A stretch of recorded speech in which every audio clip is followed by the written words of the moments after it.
With Christmas less than 2 weeks away, lots of people are getting ready to travel by air. But after last week's runway accident at Chicago's Midway Airport during a snowstorm and the fatal shooting of a passenger by air marshals at Miami International Airport, some people are wondering if the skies are safe.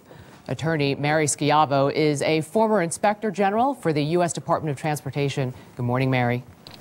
Good morning. Although last week's accident in Chicago is now being blamed on brake problems, there's still a lot of discussion about how safe are our runways. In your opinion, what airports in this country have the riskiest runways and what makes them so risky?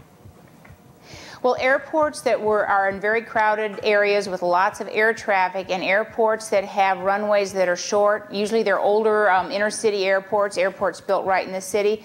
My list includes, of course, the Chicago area airports, very overcrowded. Midway has the short runways with no overrun areas. Traffic is horrendous and weather adds a dangerous factor on top of it at the holidays. The New York area airports overcrowded, terrific delays often at Newark.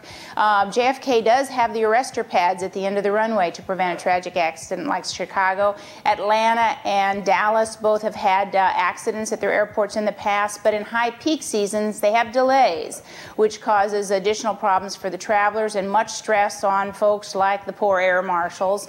And finally, there are other airports that just have had bad luck and bad weather, like Detroit. So those are on my list. The government list the government list actually puts LAX at the top of their list for runway incursions. Why does LAX top that list? Well, LAX has had a number of runway incursions because at LAX, airport traffic has to cross runways. In other words, a plane lands on one runway, they have to cross another active runway to get through the terminal.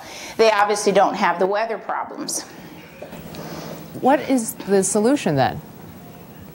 Well, the solution is to invest in the airport infrastructure. What people don't often realize is that many of our airports were built for 20, 30-year ago airplane models, like Midway, like other airports, like Reagan National in Washington, D.C. That airport was supposed to have been closed 25 years ago or so when Dulles opened because of the short intersecting runways, the proximity to traffic.